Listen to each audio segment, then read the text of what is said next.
जो आज का हमारा क्वेश्चन है, सबसे पहला ये स्क्रीन पे 5 क्वेश्चन है आपके सामने।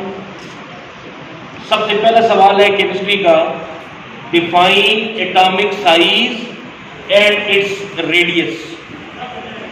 एटम का साइज और उसका रेडियस बताना है हमें। ये पढ़ने से पहले एक बात याद रख लें कि एटम इतना छोटा जरा है, पार्टिकल है, कि इसको देखना महाल है, आसानी से इसको देखा नहीं जा सकता। तो साइंटिस्ट ने एक आसान सा सॉल्यूशन बताया इसके लिए, और वो क्या है कि 2 ये एटम है जिनको आपने कहा है बाउंडेड एटम। बाउंडेड का मतलब है दोनों एटम को इकट्ठा कर दिया गया, बाउंडेड कर दिए गए, जोड़ दिए गए। जोड़ते हुए ये कहा, और ये आपको पता होगा कि ये एटम का जो सबसे सेंटर वाला पार्ट है इसको आप न्यूक्लियस कहते हैं। और ये जो एटम है ये किसका है? ये एटम है कार्बन का। क्योंकि याद रखिए सबसे ज्यादा काम हमारे पास टोटल एलिमेंट्स की तादाद आपको पता है 118। इन 118 एलिमेंट में से सबसे ज्यादा जो काम हुआ है वो किस एटम के ऊपर हुआ है? वो कार्बन के एटम के ऊपर हुआ है। किस एटम के ऊपर हुआ है? कार्बन के एटम के ऊपर हुआ है। तो जब कार्बन के एटम के ऊपर सबसे ज्यादा काम हुआ है और इसी एटम्स को लेके आगे जितनी भी प्रिडिक्शंस है, पेशन गोइयां हैं एटम्स के बारे में, वो एक्सप्लेन की गई हैं। तो यहां पे लिया गया है कार्बन के 2 एटम लिए गए। 2 क्यों लिए गए हैं? ये मैं पहले बता चुका हूं कि एटम चूंकि बहुत छोटा होता है, इसके ऊपर इसको व्यू करना, इसके बारे में जानना, इसके अंदर क्या चीजें हैं, कौन से ज़रात हैं, कौन से पार्टिकल्स हैं, इंतहाई मुश्किल है। उन्होंने क्या किया, इसके एटम 2 इकट्ठे कर दिए कार्बन के, और इनको कहा गया कि ये बाउंडेड एटम है, यानी कि जुड़े हुए 2 एटम। और इनका पे उन्होंने क्या किया, सेंट्रल पार्ट से उन्होंने इसका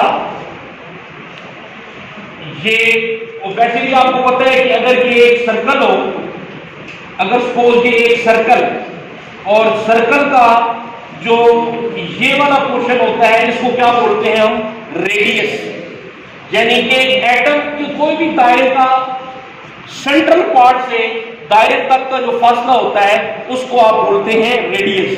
और जब ये टोटल एक जो 2 रेडियस मिलके ये बनाते हैं डायामीटर, जिसको उर्दू में हम उत्तर कहते हैं, और ये रेडियस है जिसको उर्दू में हम रतास भी कहते हैं। तो अब बेसिकली ये हमारे पास इसका डायामीटर आ,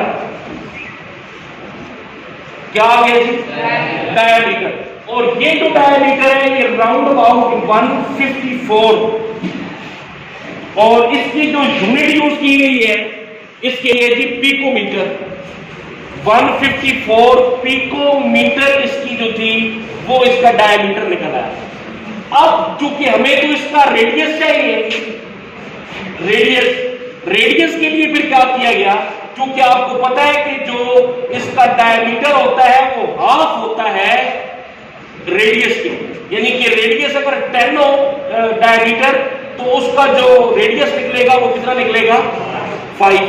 तो ये 154 को 2 पे डिवाइड करें तो ये बन जाएगा 77 पिकोमीटर। ये मिल गया हमारे पास, ये एटम का भी क्या मिल गया? रेडियस। तो ये रेडियस कैसे मिला?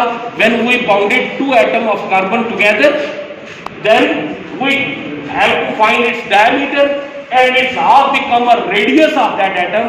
तो उसका जो हाफ होगा ये इसका क्या निकल आएगा? रेडियस।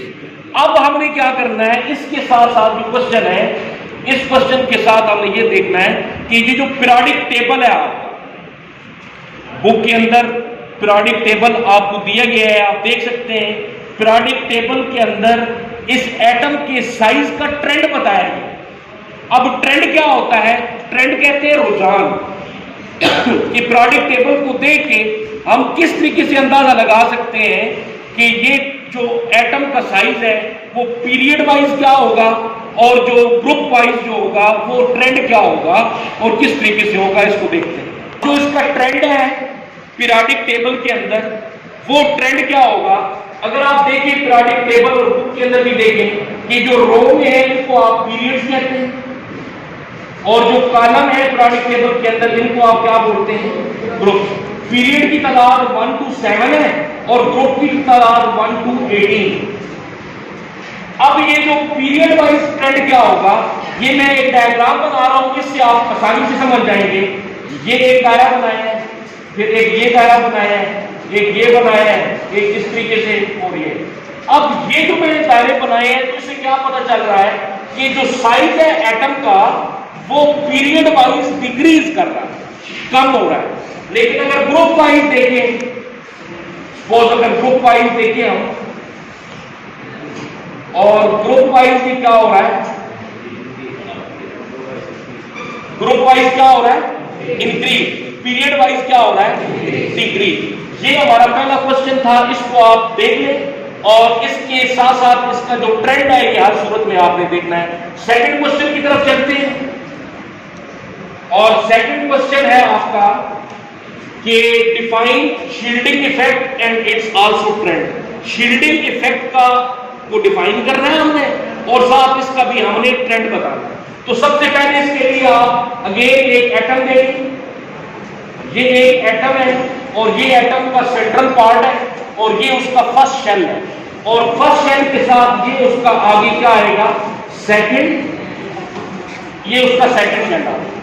अच्छा, अब अगर एक और शेल मैं यहां पे ड्रा कर दूं एटम का, तो ये एटम का मेरे पास एक इसका तीसरा शेल आ गया। अब आपको ये पता है कि जो फर्स्ट शेल होता है इसके अंदर इलेक्ट्रॉन की तादाद कितनी होती है? 2। जो दूसरा है इसके अंदर कितने होते हैं? 8। और इसी तरीके से जो बाय वाला होगा वहां पे कितने इलेक्ट्रॉन हो सकते हैं जी? तीसरे शेल में ज्यादा से ज्यादा 18, क्योंकि इसका फॉर्मूला है 2n⁻²। n mean number of shell, जो भी शेल होगा n की जगह पे रख ले और कैलकुलेट कर ले, आंसर आ जाएगा। अच्छा, शील्डिंग इफेक्ट क्या है? जरा बेटे ध्यान से समझनी है बात। ये मेरे पास क्या है? सबसे पहला जो पोर्शन है सबसे अंदर वाला, इसको क्या कहा गया? न्यूक्लियस कहा गया।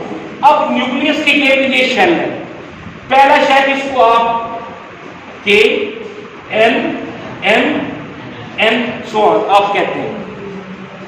अब यहां पे देखना है शील्डिंग इफेक्ट क्या होता है। शील्ड का लफ्ज़ी मतलब होता है ढाल। ढाल, अगर कोई हमला करे तो वो आगे से, जो वो तलवार से अगर हमला हो तो आगे ढाल ऐसे करके इस पे रोका जाता है, वो देखी हुई है ना, उसको भी शील्ड कहते हैं, ढाल। तो ये भी ढाल है। अब इसको देखना है इस जमन में कि ये इस तरीके से हमें कैसे समझ आएगी। ये न्यूक्लियस है भाई, इसके अंदर पॉजिटिव चार्ज है। पॉजिटिव का मतलब न्यूक्लियस के अंदर पॉजिटिव चार्ज। ये चूंकि इलेक्ट्रॉन होते हैं, रिवॉल्व करते हैं अपने शेल्स के अंदर, इनके ऊपर चार्ज होता है वो कौन सा होता है? वो नेगेटिव होता है। अब पॉजिटिव और नेगेटिव ये एक दूसरे को अट्रैक्ट करते हैं, अट्रैक्शन है। जो इलेक्ट्रॉन इस न्यूक्लियस के करीब होगा, जो इलेक्ट्रॉन इस न्यूक्लियस के करीब होगा उस पे अट्रैक्शन ज्यादा होगी। अब ये पहला शेल में ये 2 इलेक्ट्रॉन है, तो इस न्यूक्लियस की अट्रैक्शन इस पहले शेल या करीब शेल इलेक्ट्रॉन के ऊपर क्या होगी? सबसे ज्यादा होगी। और जो इलेक्ट्रॉन थोड़े दूर होंगे इन पे इनकी निस्बत कम होगी, और जो सबसे बाहर होंगे सपोज ये, तो इन पे अट्रैक्शन भी सबसे कम होगी। तो अब इसको जरा देखना है इसकी डेफिनेशन। अब इसका मतलब क्या होगा? इसका मतलब ये हुआ कि जो अट्रैक्शन होगी इनर शेल के अंदर इलेक्ट्रॉन पे, वो न्यूक्लियस को फील करेंगे, उसकी फोर्स ऑफ अट्रैक्शन को ज्यादा बनिस्बत उसके जो इलेक्ट्रॉन जो है वो वैलेंस शेल में मौजूद है। तो ये जो अट्रैक्शन है, लेकिन चूंकि हमने ये भी साथ पढ़ा हुआ है कि इलेक्ट्रॉन जो है वो अपने शेल के अंदर ही रहते हैं, ठीक है ना? तो ये पढ़ा हुआ है ना आप लोगों ने कि जो इलेक्ट्रॉन है वो रिवॉल्व करते रहते हैं अपने शेल के अंदर ही। क्योंकि रदरफोर्ड ने कहा था कि ये रिवॉल्वेशन ऐसी नहीं होती, उसने कहा था ये ऐसी होती है, अगर ये न्यूक्लियस हो तो ये इस तरीके से आके गिर जाते हैं। तो जबकि ये कंसेप्ट गलत था, बोर ने कहा था कि ये शेल का कंसेप्ट उसने दिया था, और ये क्वांटम कंसेप्ट है कि क्वांटम का मतलब है कि हर शेल का अपना एनर्जी लेवल है, और ये एनर्जी लेवल क्या होता है? फिक्स होता है। हर इलेक्ट्रॉन अपने मदार के अंदर ही रहता है, ये कभी नहीं होता कि ये तोड़ के न्यूक्लियस के अंदर आके गिर जाए। अब इसका आ गया ट्रेंड। ट्रेंड क्या है? शील्डिंग इफेक्ट का सेम ट्रेंड है जो भी आपने पढ़ा है कि ये ग्रुप वाइज जो है, ग्रुप वाइज जो शील्डिंग इफेक्ट है ये क्या हो रहा है? इंक्रीज। और पीरियड वाइज अगर देखा जाए तो ये क्या हो रहा है बेटे? डिक्रीज हो रहा है। ये इसका आज का दूसरा क्वेश्चन था। अब आ जाए आप तीसरे सवाल के ऊपर। नेक्स्ट क्वेश्चन है बेटे आपका आयोनाइजेशन एनर्जी किसे कहते हैं? ये एक डायग्राम आपके सामने है, एटम है, ये किसी एटम का ये स्ट्रक्चर है। सबसे पहले ये देखिए कि ये एटम का न्यूक्लियस, उसके पहले शेल में 2 इलेक्ट्रॉन और वैलेंस शेल में, आखिरी शेल में कितने इलेक्ट्रॉन है? 1 इलेक्ट्रॉन। आयोनाइजेशन एनर्जी है क्या? ये कहता है आयोनाइजेशन एनर्जी, जरा ध्यान से बात समझिएगा। आयोनाइजेशन एनर्जी एक ऐसी एनर्जी है, ऐसी ताकत है, ऐसी फोर्स है। एनर्जी दरअसल फोर्स है जो सबसे बाहर वाले शेल को, ये सबसे बाहर वाला है, इसको अपने शेल से निकालने के लिए दरकार होती है। So it mean the force which we need to emit or remove an electron from its outermost shell of a gaseous atom. किसी भी मैटर का, वो मैटर कौन सा हो, वो गैस हो, तो गैसियस एटम के सबसे बाहर वाले शेल से कोई इलेक्ट्रॉन, सबसे बाहर वाले से, अंदर वाले से नहीं, ये बात याद रखनी, सबसे बाहर वाले से कोई एक इलेक्ट्रॉन, उसको रिमूव करने के लिए जो एनर्जी दरकार होती है उसे क्या कहा गया है? Ionisation energy. अब इसका जो ट्रेंड है, ट्रेंड कुछ इस तरह है, ये एक मैं एरो बना रहा हूं, ये ग्रुप वाइज है, ये पीरियड वाइज। आयोनाइजेशन एनर्जी का ट्रेंड। अब पीरियड वाइज क्या हो रहा है? इंक्रीज हो रहा है, और ग्रुप वाइज क्या हो रहा है? डिक्रीज। ये जो बिहेवियर है ये उससे अलग है जो पीछे आपने पढ़ा, ये उसका उल्ट है। तो ग्रुप वाइज आयोनाइजेशन एनर्जी जो है वो आप देख रहे हैं डिक्रीज हो रही है, और पीरियड वाइज जो है वो आयोनाइजेशन एनर्जी इंक्रीज। अच्छा, नेक्स्ट क्वेश्चन है इलेक्ट्रॉन एफिनिटी किसे कहते हैं? बेटे अभी आपने थोड़ी देर पहले क्या पढ़ा है कि भाई किसी भी गैसियस एटम में से उसके वैलेंस शेल में से इलेक्ट्रॉन को क्या किया आपने? निकाल दिए, रिमूव किए। उस रिमूव करने के लिए भी एनर्जी दरकार होती है जिसे आप आयोनाइजेशन कहते हैं। अब इसी को आप तब्दील कर दें, उल्ट कर दें। उल्ट का मतलब है कि अब एरो इधर था, अब आपका एरो इस तरफ होगा, जस्ट इस एरो का फर्क है। क्या मतलब कि किसी भी गैसियस एटम के वैलेंस शेल में इलेक्ट्रॉन आपने क्या किया है? ऐड किया है, अभी रिमूव नहीं किया। क्या किया है? ऐड किया है।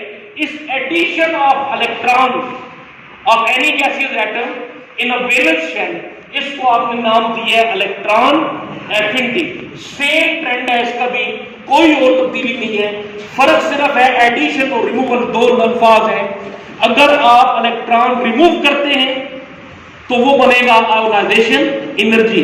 अगर आप इलेक्ट्रॉन उसमें से क्या कर देते हैं? ऐड कर देते हैं, तो ये क्या बनेगा? Electron affinity. सेम ट्रेंड है, ट्रेंड में कोई फर्क नहीं। ग्रुप वाइज ट्रेंड जो है ये क्या हो रहा है? डिक्रीज हो रहा है। पीरियड वाइज ट्रेंड क्या हो रहा है? इंक्रीज।